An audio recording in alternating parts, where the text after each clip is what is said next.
Oftentimes I hear people say, man, if God would just send me a miracle. Respectfully, you are the miracle. God doesn't need to shower down any more miracles. God doesn't need to send down any more blessings. God doesn't need to miraculously wipe out your student loans, miraculously put $1 million in your account. No, you need to miraculously yourself steward your finances better. Life insurance is one of the best ways to protect what matters most and help you create generational wealth to pass on to your families. You see, but here's the thing. According to LIMRA, 31% of Black people believe that life insurance is only for final expenses. But in reality, life insurance can do so much more than just take care of your final expenses and medical bills. If you have children, it can help pay for their college. If you are a homeowner, it can help pay for the mortgage. The problem is, life insurance used to be very confusing, expensive, and time-consuming, but not anymore. You see, my friends over at Ethos have it nailed down. You can get a free quote in seconds, apply in minutes, and even get same-day coverage like myself. You can do it all on your own time, completely online. Most people, like myself, it took me maybe 10 minutes to get a quote. But they also have a full-time staff of helpful experts available for any questions you may have. And check this out. They are non-commissioned, so they don't care what you buy. They just want to help you protect yourself and your family. Head over to anthonyoneal.com/ethos for a free quote today. That's anthonyoneal.com/ethos. Let's get to today's show. What's happening? No captain. We with AO, about to get a plate bowl. Pull up to the table. Let's go. If you're watching this show and you're part of my tribe, you are probably on a journey doing two things. Either to pay off your debt, and if you paid off your debt, you're on a journey of building wealth. You see, I believe a lot of us, all of us want to have options. We want to be financially independent, and we want to be wealthy enough to where we can leave a legacy for our children's children. And there's a good chance that the majority of all of us are literally going down this path together. But what if I could tell you, what if I told you that there is a way that you could actually attract wealth? Yes, there is a way that you could bring wealth to your table, wealth to your family. It's about having the right behaviors in place plus the right mindset, and not just simply saving and investing. While yes, saving and investing is very, very important, but also before the practical, the mental is the key to really building wealth. I'm talking about the fundamentals and beliefs and behaviors that will put you on a fast track towards getting out of debt and building wealth so you can leave a legacy, you can leave an inheritance to your children's children. So in today's show, we're going to go through 4 things you need to attract wealth. 4 things that I've been able to put into place for myself, and it's helping me build a great dynasty for my future family. But before we get into those 4 things, I got 2 quick things. Number 1, if you're new to the channel, please hit that subscribe button. Rock with your boy, because every week we dropping 2 videos, 2 podcasts is going to help you hit your goals spiritually, mentally, and financially. Then number 2, I really want to spend some time and talk about life insurance. I know when you hear this word life insurance, you probably get a little scared, like, whoa, whoa, whoa, whoa, whoa. But listen, let me be real with you, especially for my young people listening right now. Life insurance is one of the best ways to protect what matters most and help you create generational wealth. If you're a single mother and you're listening to this right now and you don't have life insurance, you need to listen to me very closely. If you are a couple and you don't have life insurance, or you only have an insurance policy through your job, no, you need to get a life insurance plan put into place. According to LIMRA, 31% of African Americans believe that life insurance is only for final expenses. But in reality, you guys, life insurance can do so much more than just take care of your final expenses and medical bills. If you have children, it can help pay for their college unfortunately, when you leave. If you have a mortgage, you can pay off the mortgage. If you have a family, you can put them in a position to where they can take that money and just excel and exceed far and beyond.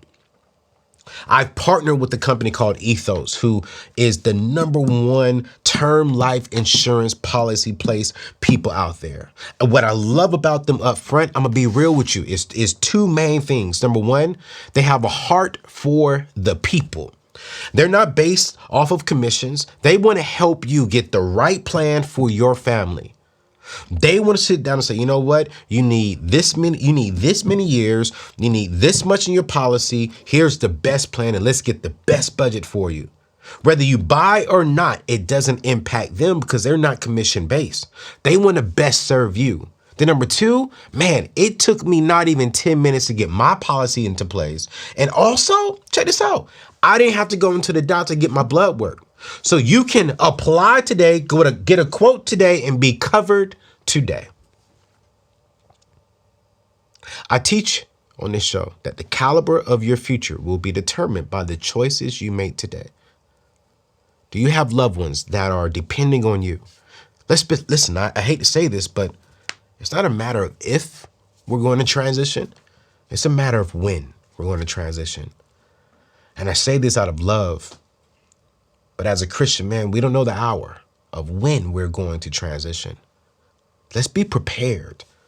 The best way you can tell, or one of the best ways you can tell your family you love them, the best way you can tell your kids you love them after you've left this earth, is by leaving them with a little bit of money. So where they can mourn without being stressed with bills, without being stressed with how to pay for this. They can mourn in your passing.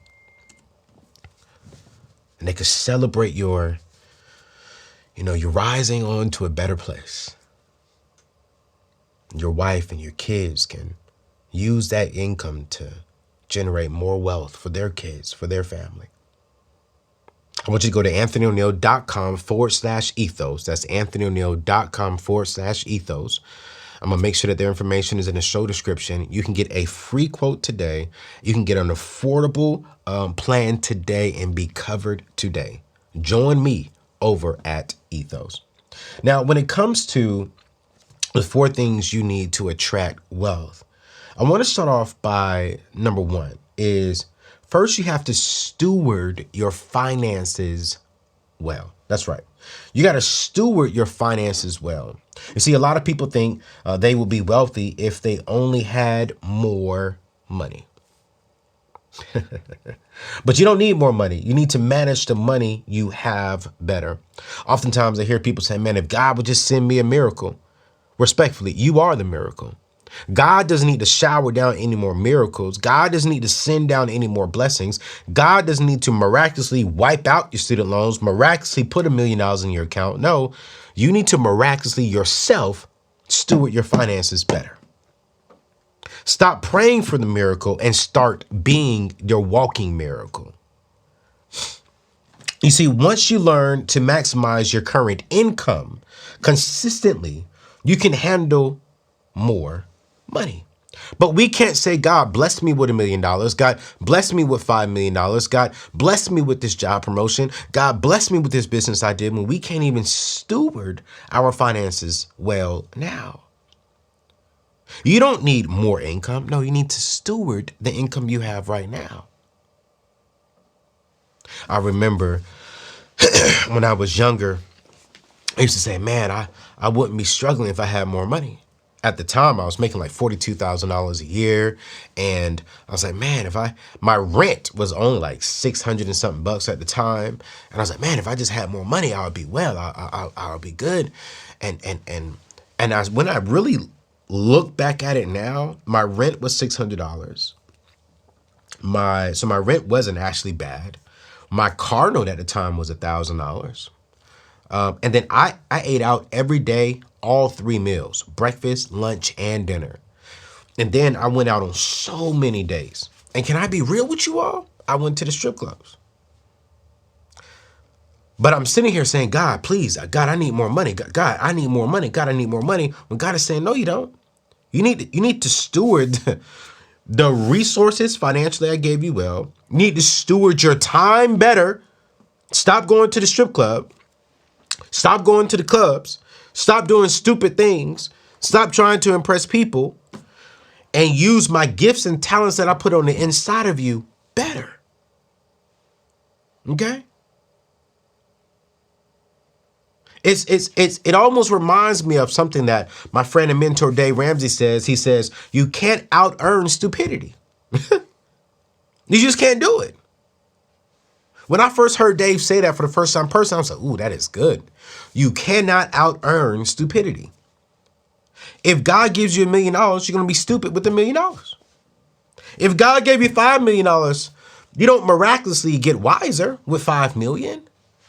Your stupid just looks, it's probably bad grammar, stupider. It just looks crazier. So listen, good financial stewardship looks like this. Number one, having a vision for your money. Having a vision for your money. What is your vision? What is your vision? Where are you going? What do you want to do? You see, speak what you seek until you see what you spoke. Everyone is quoting that comment now, right? And I first heard it from my Nashville mother, Mignon Francois. And when she said, speak what you seek until you see what you spoke, that's me. I'm speaking into existence what I desire. I desire to be wealthy. I desire to be debt free. I desire to have this home. I desire to be prosperous in this area. I desire to have this lifestyle. I desire to have this. So I'm going to speak it. I'm going to speak it. I'm going to speak it. And you know what? While you're speaking it, watch this. While you have a vision for your money and you're speaking the vision over your money, you're going to live within and below that vision. So when you have a vision for your money, which is going to be congruent to your life, as you're speaking that vision, you're going to live beneath your vision. What do I mean? Well, Anthony, I want to be wealthy. I want to be making $100,000 a month. Okay, cool, great. Are you living off of 80? Are you living off of 70? Or are you living off of 100,000? If we're going to steward our finances well, if we're really going to attract wealth, we got to start by stewarding the finances well, and we steward the finances well, which is going to attract more wealth by having a vision and by living below our means. You cannot attract more wealth if you are living up to that point. I met a millionaire, man. He makes $1 million a year, but he's not a millionaire. Let me say that again. He makes over $100,000 a month. A month. But he's not a millionaire. He has an income of $1 million. He has income of $1 million. But he's not worth $1 million. Because he lives above his means. He lives paycheck to paycheck. I know people who are making $48,000 a year, or what does she make? Yeah, she makes $46,500 a year. Her net worth is 1.1 something million. She's worth more than a guy who actually makes $1 million a year. But why? She had a vision, she stuck to the vision, and she lives below her means. She stayed away from debt. She told friends no, but now she's able to say yes to a lot of things. You know what's so funny is, and I laugh about this, she's a substitutes teacher, right? And what she's doing now is so funny is when she retires, when she starts pulling from her retirement accounts, her interest alone is going to pay her about things like $78,000 a year, $78,000 to $100,000 a year. What we added up, right? So because she was making smart moves and living below her means, when she retires, she gets an instant pay raise because she's not going to pull the hard money out. She's going to live off of the interest and pass down that money to her kids. See what I'm saying? So not only is she going to pass down an insurance policy through Ethos, Not only is she going to pass down an insurance policy through ethos to her kids, but she's going to also pass down financials, like money from her personal savings. Why? Because she's been wise. So good financial stewardship looks like having a vision for your money. Number 2, living below your means. And then, listen, sticking to a budget every single month. Now, I had Mo on the show here recently, and she was like, man, I just don't like the word budget. And it's so funny how people don't like certain things that is designed to help us. As you all can tell, I have a sinus infection, and I'm drinking water with some elderberry and some vitamin C. And I put it inside of this water, and you know what? It doesn't taste good. But just because I know it doesn't taste good, I still do it because I know it is good for me. And if I want to be healthy, if I want to stay healthy, I better drink a lot of water. I better keep elderberry inside of me to help build my immune system. A lot of people shy away from the word budget or shy away from budgeting because you feel as if a budget is designed to limit you. When in all actuality, it is. It's designed to keep you, limit you within inside of your means. It's designed to show you on paper, hey, you only make X amount of money a month. Do not spend above this. Better yet, don't even come near this amount of money, because you want to live below your means. But we can't live below our means if we don't see where our income is. You got to have an operating budget if you're going to be a good financial steward of your money. And the last one, y'all going to hear this on every single show. You got to avoid debt. And you got to start paying off now what you owe. You can't attract wealth if you're drowning in bondage. You can't attract freedom if you're enslaved.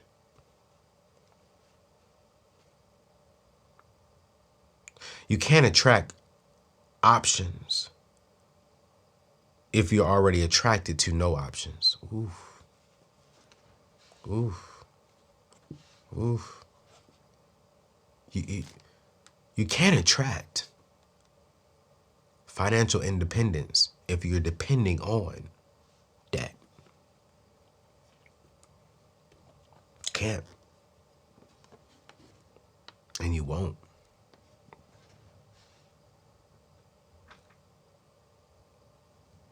I want you to sit there and think about that. I hear you. God, if I can just get another $1,000 a month. God, if you just want to miraculously pay off my student loans. God, if you just want to wake up one day and my car is still there, but the car payment is gone.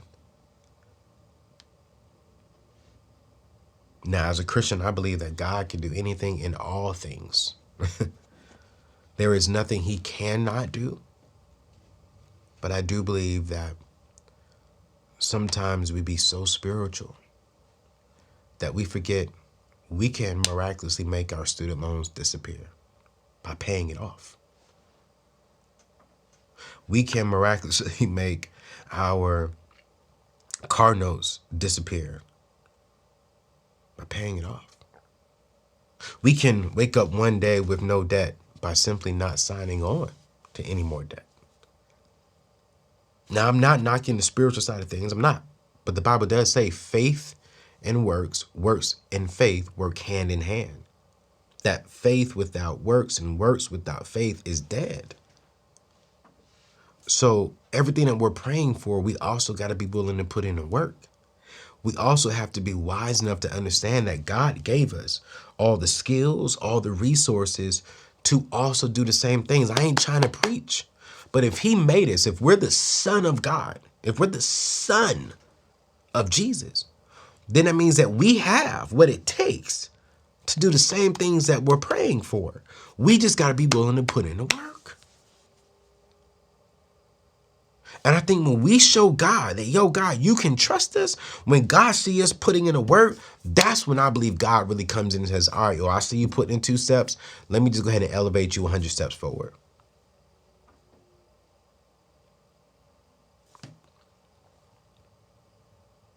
Having a vision, living beneath your means, sticking to a budget every single month and avoiding debt and paying off the current debt you have, doing these things will transform your finances and you'll immediately start to feel more wealthy.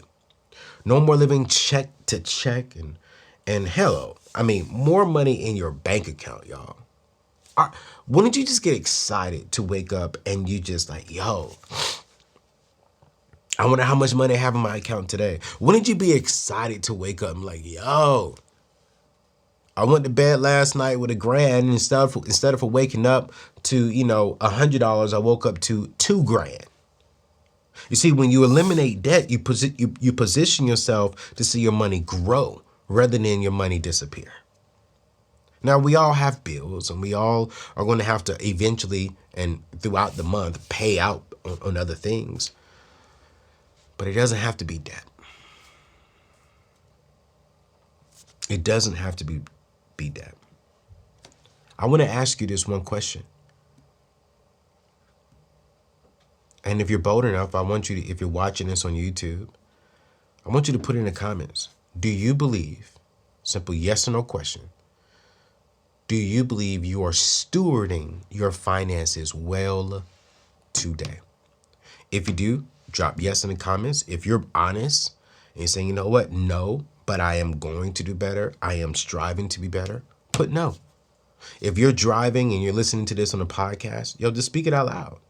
Yes, I'm doing great and I will continue to do great. Or no, I'm not doing great and I will get better. I am getting better today. Today.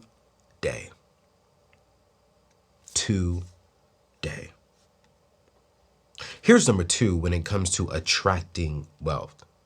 Second, if you really want to attract wealth, you need to network. You need to network.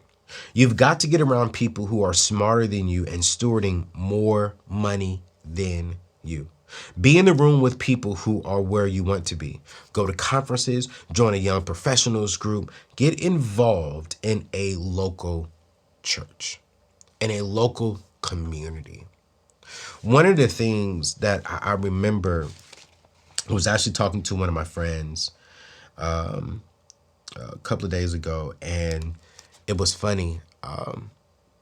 She was talking about how she was in the process of looking for a car, and we was talking about one of our friends who just spent about $200,000 on a car. And she's like, I could never do that. And I was like, really? I said, why? I said, because I remember saying, I would never buy a house this size. I would never buy a car like this. But I also remember when I said that, my network around me didn't have that. My network around me wasn't saying and doing those kind of things. And I said, why? She said, but I never saw that around me. I never needed that around me. She said, and this is what she said, I don't need to make $100,000 a year. I'm like, really? She said, I'm okay making $50,000. I was like, really? And I really want you to sit back and honestly think about the question, then respond to the question with an honest answer. Who in your network is wiser than you? Who in your network has more money than you? Who in your network has the authority in your life to tell you about yourself a little bit?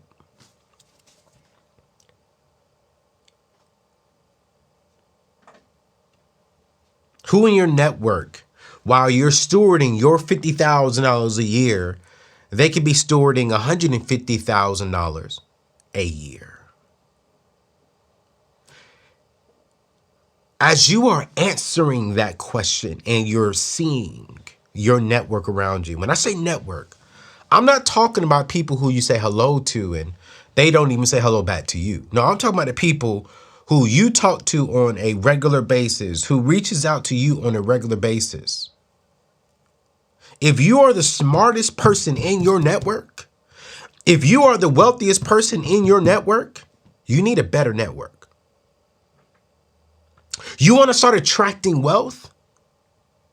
Get around other people who are wiser and wealthier than you. You need to find a mentor. You need to find a wealthier mentor. You need to find someone who can literally check you and put you into place and hold you accountable when it comes to you and your money.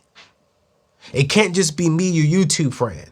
It can't just be me, your podcast friend. It can't just be me, someone who you see on the news. No, you need to find someone who calls you every day and says, hey, yo, I thought you said you wanted to attract wealth. Hey, yo, I thought you said you want to be wealthy, but you out here balling like this. You need someone in your network who's really going to hold you accountable. I bought my first house when I was with Dave. And I remember every major move, every major decision that I had to make, I ran it by him and some of the other wealthier people there, you know. And I was asking them for insight. I was asking them for information. Hey, give me wisdom, give me knowledge. This is the first time I am doing something like this. Tell me, you're wiser. You've made this move. Dave will be asking me questions like, hey, have you considered this? Hey, have you done that? Hey, as you're building, look into this because they try to get around on this. Hey, ask this question. And it felt so good to be able to submit myself to leadership, to submit myself to someone who doesn't want to just tell me what to do, but someone who already did what I am wanting to do. And watch this. They already made some of the mistakes that I could have made. But because I listened to them, because they were in my network, because they were connected to me, they wanted to help me avoid mistakes, avoid some of the pitfalls. And I did just that. You want to attract wealth? It's just something about being in a room. When you're around wealthier people, money just tends to like come up. Like you think you're making a lot of money now, wait till you get around a room and then you see everyone in the room of who's making $1 million, $2 million. I was in a room the other day where the average person in that room, their company produces $100 million. There's only like 3 of them. And I'm sitting in the room, man, and I just felt I just started rising. Like I just felt like I was coming out of the chair. My mind was elevating. My mind was being stretched. And when I left there, I came back with so many different ideas. I was like, yo, wait, whoa, whoa, what just happened? Let me tell you what just happened. You see, when you change your network, watch this. Ooh, this is so good. When you change your network, here's number 3 of how you but here's how you attract yourself to wealth. When you put yourself in a better network, you expose yourself to wealth. Here's number 3. You need a wealthy mindset and a sense of what's possible in order to attract wealth. You got to be able to expose your mind to different things. You can't be wealthy if you never expose yourself to what wealth looks like. Now, let me say this. Wealth doesn't look like a private jet. Only. Wealth doesn't look like a big 7,000, 6,000, 5,000 square foot home. Wealth doesn't look like a yacht. Wealth doesn't look like $1 million only. You see, a lot of us grew up poor or living check to check. When you realize what's possible, $1 million homes, travel, private schools for your kids, nice cars, options, freedom, financial independence. You can focus your goals on having that lifestyle. You know, I grew up with my dad driving buses, my biological father working in the Army, my mom being owning a daycare, my biological mom working in the school system, and then we get off from the school system and go work for Target. Actually, back then she worked for Kmart. And then she'll work for Kmart and then get off there sometimes and go work for the Christian bookstore.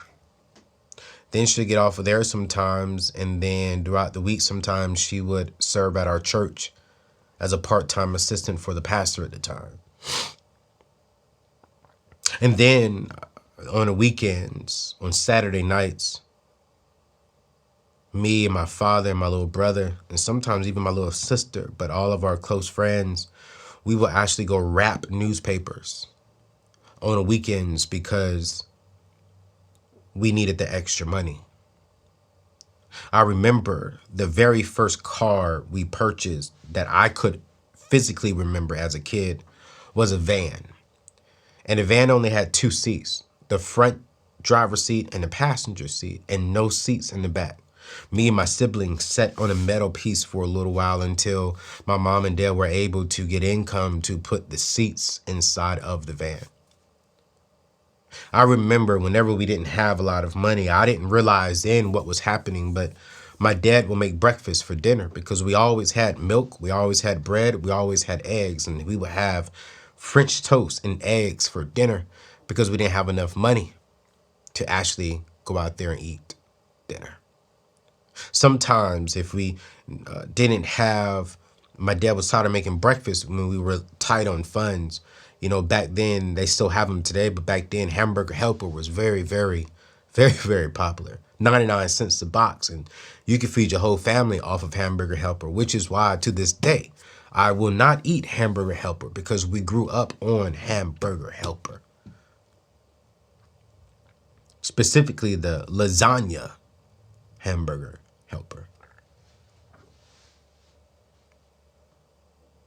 I remember my first job that I got as a kid was on my work permit working for Taco Bell, which is why I cannot eat Taco Bell to this day, because I would get the beef supreme chalupa with a little bit of lettuce on it, extra ground beef and cheese. And I would bring home enough for my mom and my sister, my little brother to eat, and even sometimes my dad. I would make all the chalupas and make some soft tacos and bring in some Dorito chips from back in the days, and I'll put it on the bag and I'll put it on my bike and I'll ride it all the way home. And by the time I got home, it'll be a little cold, but you know what? It was free because I worked at Taco Bell. Spring break, we didn't take, family vacations. We didn't go to Disney World during spring break. I got a job. I even remember, man, back in the days, and I'm talking about exposure, right? I'm talking about exposure. I remember on trash can day, on recycle day. Back then, man, back in the 90s, oh man, recycling was big. Because you can get those cans and get, 5 cents per can. And what I would do was on trash can day, I would get up at 5 o'clock in the morning, me and my brother, and I would literally ride around our whole neighborhood picking up people's cans. And I'll put them inside the bag and I'll carry them home. And I'll put them in the garage and then boom. And then when my dad would get home, he'll take me and my brother up into the can, to the recycle bin to where we can get it. And I mean, we would do all of that just for 10, 15, 20 bucks. I wasn't exposed to a BMW. I wasn't exposed to a Mercedes. I wasn't exposed to my own bedroom. I wasn't exposed to a 5-bedroom house. I wasn't exposed to Ruth Chris type eating. I wasn't exposed to being luxury. Now, I wasn't exposed to being poor neither. But I do believe that if we're going to attract wealth, we have to step outside of what's normal and expose ourselves to something that's completely different from what we saw. While what we experience, yes, is our reality, but it is not the only truth. When I left home and I started experiencing things in the world and started seeing BMWs and Mercedes and big houses and seeing kids growing up in their own bedrooms and seeing families traveling to Israel to study about God together as a family, I started saying, yo, wait, what, really? And I remember telling myself I would never spend that much money on a car. I would never spend this much money on a pair of shoes. I would never. Why? Because I wasn't exposed to that growing up. But now that I am exposed to different lifestyles, here's what I'm saying. I will be able to afford to do whatever I desire to do.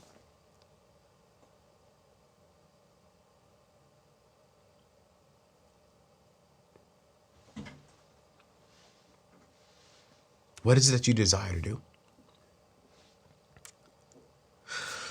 I remember when I joined the network marketing company Prepaid Legal, my mentor told me to get in the car with him one day. And he said, get in the car. And we got in the car and we drove down to the BMW car lot. And he told me to get out and we walked. And I was like, man, I can't afford this, man. What? At that time, that car was like $58,000. I was like, man, $58,000? I would never be. What? He said, get inside. I got inside the BMW 7 Series. It was a 7 Series, and this was right when where you could see the speed on the dash on the window. It's the first year that they ever came out with them. I was like, oh my gosh, this is what? He was driving at that time a Dodge Durango. He says, take it for a test drive. I said, man, I can't afford this. I don't even want to drive it because this is not something that I'm going to be able to do one day. He said, hey, let's take it for a test drive. Told the people, hey, man, we just want to take it for a test drive, and gave them my license, and I got inside, and he said, get comfortable. I got comfortable. The seat was real comfortable back then. I was like, oh my gosh, this is nice. Drive it. Y'all know everything about BMW. BMW is like a big boat on water. It just floats and rides so smooth. I drove that thing for maybe 10 minutes. Got back inside of his Dodge Durango. Not even 1 minute. In my head I said, I'm going to one day own a BMW.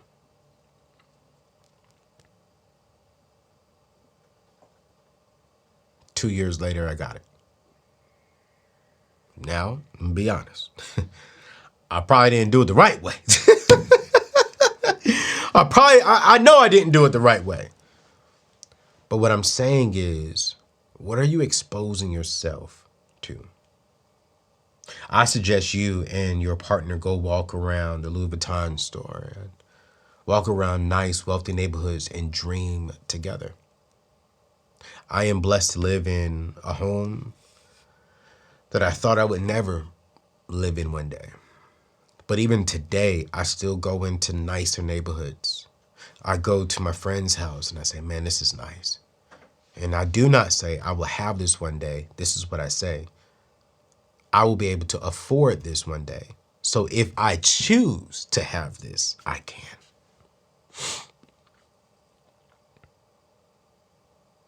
I remember the first time I walked into a neighborhood, a guy was out there cutting his grass, and I said, sir, can I ask you a question? He was like, yeah, what's up, man?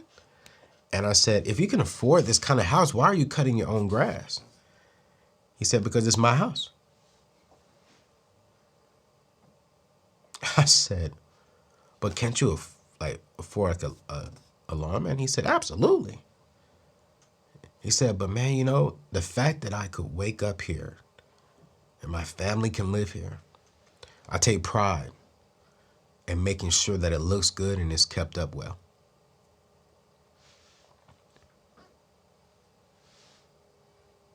I do that now. When I'm with my dog, when we go running, when we go walking, I go into nice neighborhoods that are not fenced in, and I just walk around. I'm like, man, this is nice. Oh, man, this is beautiful. Every year, once a year, I go and, look at the ultimate dream car. I'm driving one of them now, but the ultimate dream car is that Rolls Royce. You know what I'm saying? And every day I go in there, and that Rolls Royce, that's someone's mortgage. That's a $400,000, $500,000 car. I need to be making multi-millions before I even consider that kind of car. Because you know me, I'm going to pay cash for it. And I got to be able to at least afford it 3 times. But I'm exposing myself. Let's get away from the luxury stuff. What if your thing is that, I just want to go and be able to take my kids on the Disney cruise. Go talk to someone who's been on a Disney cruise. As a matter of fact, the next time you're in Florida, just go walk by the Disney cruise ship. Just walk through the area. Just get online and just go on YouTube and start watching families' reactions. You want to attract wealth? Expose yourself to what wealth is. And wealth is simply options. Wealth for me doesn't have to look like wealth for you. Wealth for you doesn't have to look like wealth for me or for them.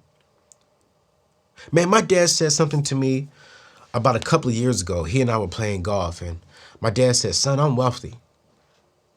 My dad has a certain amount of money in the bank, and he said, you know what? I don't have a whole lot of money like you, son, but I'm wealthy. I was like, Dad, what do you mean by that? He was like, son, I get to do what I want to do. I'm sitting here at 50-something years old playing golf with my son in the middle of the day, and I'm not stressed about how am I going to pay any bills. My wife is out shopping for things at the house, and I'm sitting here having a good time with my son, with my blood, with my baby. That's wealth. Wealth produces options and freedom. Have you exposed yourself to options and freedom? Have you exposed yourself to different opportunities? Are you only exposing yourself to what you see in front of you? That neighborhood that you're in right now is not the only neighborhood you have the opportunity to be in. That relationship that you're in right now may be your relationship, but what if it's not? The friendships that you have right now, some of them may be solid and need to be kept, but some of them need to go. Are you exposing yourself to greater things? Are you exposing yourself to different opportunities? Are you exposing yourself to things that faith requires? Faith is the things hoped for, evidence of the things not seen. I got to ask the question. You want to attract wealth? Go expose yourself to different things. Stop saying, I would never do that. I remember saying that. I would never spend that much money on a house. I would never spend that much money on a car. I would never spend this much money on a purse. I would never spend this much money on a backpack. I would never spend this much money on a pair of shoes. Now all that stuff is out. I've spent a lot of money on purses for ladies. I spent a lot of money on shoes for myself. I spent a lot of money on cars. I spent a lot of money on a house. I spent a lot of money. But you know what? This is only a small fraction of what I will be doing. And I have no shame in saying that. So if you want to attract wealth, number one, you got to steward your finances well. You steward your finances well by having a vision for your money, living beneath your means, strictly sticking to a budget, and avoiding debt. Number two, you get to attract wealth, you have to pretty much enlarge your network. Number three, you have to expose yourself to wealth. And here is the last thing, number four, which is so important, and I need you to get this. You got to be a giver, and you have to tithe. Yeah, I'm going to say it. I know some of you all are going to not like this part of me, and oh my gosh, Anthony, you don't have to tithe. You don't have to give your money to a church, and you don't have to give your money to that pastor. They're just going to use that money to go build them. Listen, man, me giving to my local church has nothing to do with what the pastor does with the money. For me, it's about me being obedient to my spiritual father, my Father, Jesus Christ. Okay? This goes back to stewardship. Most wealthy people who I know are givers. You see, wealthy households donated an average of $43,000 back in the year 2020. Most wealthy people back in the year 2020 donated the average person's salary. Here you go. I know several, no, I'm exaggerating. I know two people who I look up to. Their donations, their tithe to the church was $3 million. They gave the church $3 million as a tithe.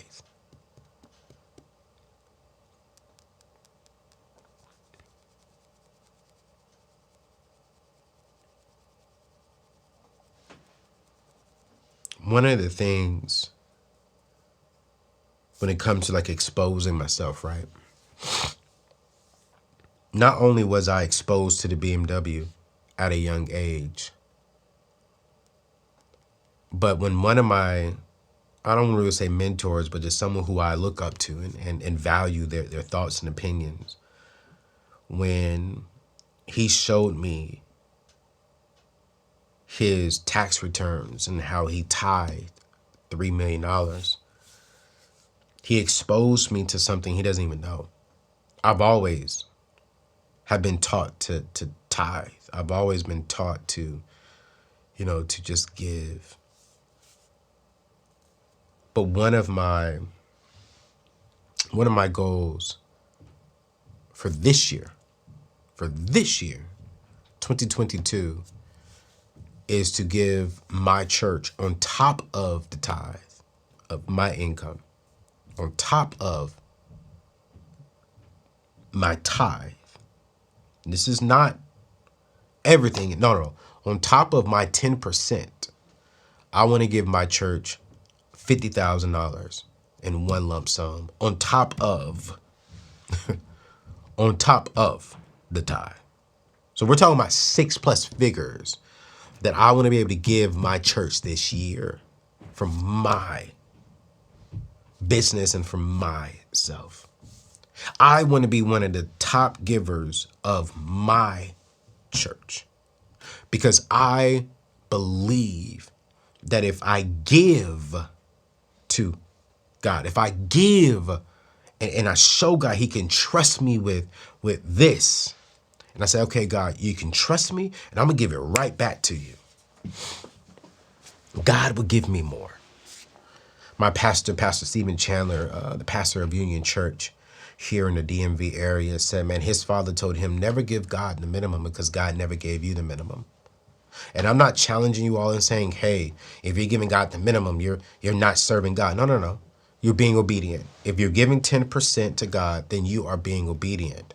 But if you want exceedingly and abundantly, if you want extreme blessings, extreme favor, try giving God more. Try showing God like, hey, God, I hear you. I see you. You trusted me with $1 million. I'm going to give you back $250,000. That's a quarter. That's 25% that you gave back to God. Do you really believe God is going to sit here and say, I can't trust you with $2 million because you gave me back already $250,000? I try God.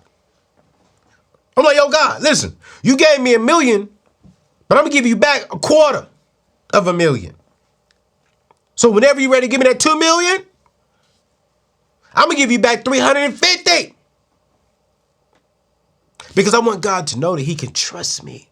I want God to know that, hey, listen, this is not about me. I'm not going to be selfish. I'm not going to use this to gain glory for myself. No, no, no, no, no. I'm going to use the gifts, the talents, and the resources that you gave me to build the kingdom, to take care of my family, and to serve my tribe, my people, to serve the people who you created me to serve, which is you all. Someone asked me the other day, Anthony, why are you putting all this money inside of your studio and spending all this and stuff, on this? I said, here for 2 reasons. Number one, it's me. It's my brand. Number two, I got to provide excellence for my people. And so me putting this money into this is giving back to you all so you can have excellence in sound quality and visual quality. So you have somewhere to come to get sound advice when it comes to your spiritual walk, your mental freedom, and your financial freedom. So I'm making sure that I'm giving. I'm making sure that I am serving. And I hear some of y'all saying, well, Anthony, what if I'm not wealthy? What if I don't have a lot of money? What if my tithe is only $100 a month, $200 a month, $250 a month? Cool, great. You keep giving that tithe. But I want to ask you, where else can you give? Can you get a part of your local church? And can you go out there and serve the homeless? Can you, make meals for the needy? Can you get out there and maybe serve in a group home? Can you get out there in the community and pick up some trash? Can you get out there and do something to serve with your time? Not just with your financial resources, but how can you give your time? How can you maybe get out there and tutor young kids who need help? You know how many young kids need help? That's another form of giving. That's another form of showing God, yo, you can trust me. God, I'm giving you what I can financially. But I also want you to see, I'm also giving not just what I can financially, but I'm also giving back when it comes to my gifts and when it comes to my talents. John D. Rockefeller said, I never would have been able to tithe the first $1 million I ever made if I had not tithed my first salary, which was $1.50 per week. Proverbs 11, chapter 24 says, give freely and become more wealthy. Be stingy and lose everything.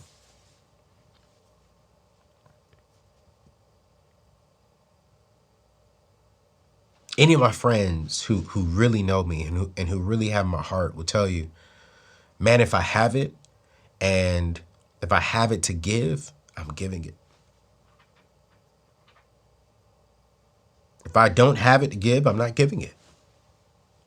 If my pastor was to call me and say, hey, we need to do this for such and such family. Hey, we need to do this for, this particular young man or this particular young lady. I'm like, okay, cool, great. Yo, let's figure it out. I got you. You can count me in. Some of the prayers that we're asking for, we are the prayer. We are the answer to the prayer. We just got to learn how to activate it. Some of our blessings, some of our miracles, some of our pay raises, some of our business venture ideas are being held back because of our stinginess. The very same thing that is preventing us from building wealth is because we're stingy. The very same thing that's preventing us from getting that job promotion is because we're stingy.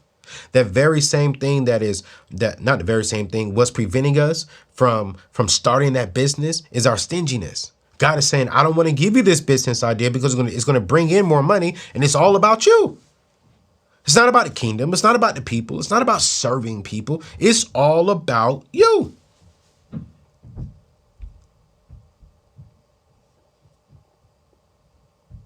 You want to attract wealth? Be a giver. You want to attract wealth? Be generous. You want to attract wealth? Be a tithe payer. You want to attract wealth? Be so generous with your resources that sometimes you gotta be like, whoa, whoa, whoa, calm down a little bit, AO, calm down. And sometimes I gotta do that to myself. Clearly, there's a spiritual blessing on giving, but it's also practical. People like people who are generous, and they're more likely to support your business or invite you to their group when they see you're a likable, generous person. The network and good reputation will expose you to more opportunities to build wealth and influence your community. You see, when you make giving a financial priority, you'll be amazed how wealth and true happiness seems to gravitate towards you. But stinginess pushes people away from you. Stinginess pushes joy away from you. Listen, as we're closing out today's show, we are all on a journey to build wealth and leave legacies for our future generations. Remember, wealth will come to you if you, one, steward your finances well. And if you're trying to get on the plan, if you're trying to really steward this thing well, I want to encourage you to check out Financial Peace University. I will drop that information in the show description below. That will teach you how to steward, how to get your finances on track. Check out Every Dollar, which is inside of Ramsey Plus, and that's also inside of Financial Peace University. So as you're stewarding your finances well, number two, network with people wealthier than you. Expand your network. Expand the people who are around you. And number two, expose yourself to wealth. Get out and go jump into that Bentley. Get out and jump into that Mercedes. Get out and go jump into that Lexus. Get out and go walk the neighborhood. You know what? As a matter of fact, if your job is something that you're just, oh man, you want it, like get out and go walk the building where you want to go work at. Young man watching this, you want to go play in the NBA? Go out there and watch an NBA game and walk around that arena. Get a feel for how it feels to be celebrated. Expose yourself to different things and make sure that you're a tither and you are a giver. So listen, today's scripture comes from 1 Corinthians chapter 13, verse 4. Love is patient. Love is kind. Love is not jealous or boastful or even proud. Here's an affirmation that I want you to repeat after me today, and I want you to say this and say it with some conviction. I am transforming my life and leaving a legacy for my family. I am transforming my life and I am leaving a legacy for my family. Family, if you are not a member of the AO tribe, the AO community, please hit that subscribe button. Rock with me, rock with us, because I'm here to serve you. I'm here to serve ambitious people who are ready to brighten their journey and expand their journey when it comes to their spiritual walk, mental health, and financial journey. It's your boy, Anthony ONeal. I'm going to see you on the next show. Peace out.